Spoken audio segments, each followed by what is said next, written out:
Rob, Judy, something went terribly wrong on that movie set. A young up-and-coming cinematographer is dead, the director injured, and now all of this under investigation. An urgent and puzzling investigation into why a shot from a prop gun that police say was fired by actor Alec Baldwin killed one crew member and injured another on the set of the Western-inspired film Rust. AD that yelled at me at lunch because asking about revision. He's supposed to check the guns. He's responsible for what's happening. Now, Mimi? No. I'm a script supervisor. 42-year-old director of photography Halyna Hutchins, seen in this Instagram picture posted from the set just days ago, died from her injuries.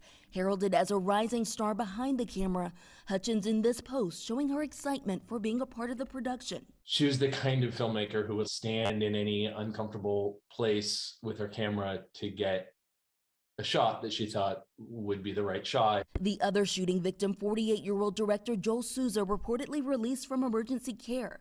Alec Baldwin tweeting Friday, "There are no words to convey my shock and sadness regarding the tragic accident that took the life of Halyna Hutchins, a wife, mother, and deeply admired colleague of ours."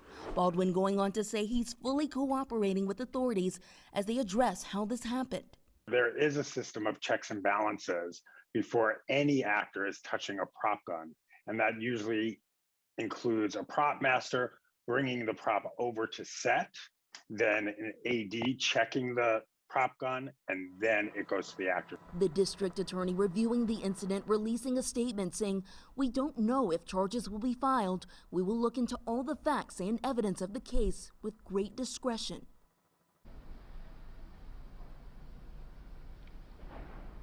And Alec Baldwin saying in a tweet earlier today that he is in touch with Hutchins' husband, also offering his support to her family. Judy? But beyond being so very sad, raises serious questions about how this could happen. A prop gun, isn't that supposed to be safe? And what kind of ammunition was inside the chamber? And what does that say, as Jim said, about safety conditions on the movie set in New Mexico? This afternoon, the Los Angeles Times reporting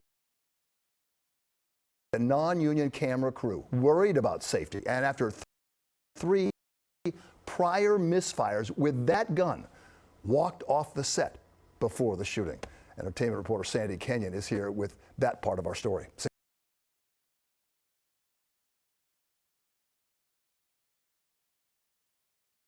Sandy. Bill, accidental deaths involving prop guns are very rare. In 1984, John Eric Hexum shot himself accidentally on the set of a TV show. Almost a decade later, Brandon Lee was killed when a firearm discharged at close range.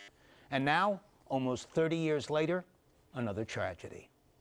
The death of Halyna Hutchins is being called horrific and absolutely devastating by those who worked with the cinematographer.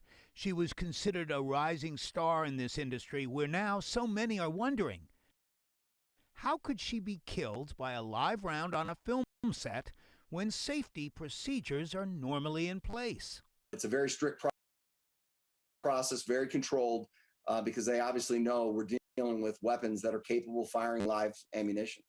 In 2016, we observed the precautions firsthand here in the city for a story about the NYPD's movie and TV unit. They are filming a fight scene today where they're struggling with a 9mm with a silencer. This is a prop gun that would be used.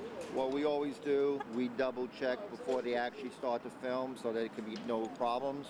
The officer getting that weapon ready for use was a decorated 22-year veteran of the force, and retired police officers frequently help out in these situations. When loading that magazine, you would be able to clearly see, okay, look, this has a bullet a round on the end of it, or it doesn't. In 1993, Brandon Lee, son of the legendary Bruce Lee, was shot dead with a prop gun loaded improperly during the filming of the movie The Crow. With the Brandon Lee incident, there was an obstruction of the barrel, which came out once the blank was put behind it. And nowadays, all weapons are checked, barrels are checked before any blanks are put into the weapon. There are lots of other protocols in place. The protocols on set here will surely be the focus of the investigation. Her union stated that while the late cinematographer was a member in good standing, crew members in charge of props and other departments were not members of that union.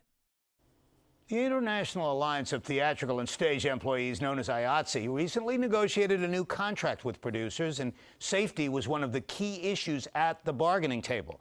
The deal hasn't been ratified by the membership just yet, so look for this tragedy to be part of a much larger and broader discussion on safety in the weeks and months ahead.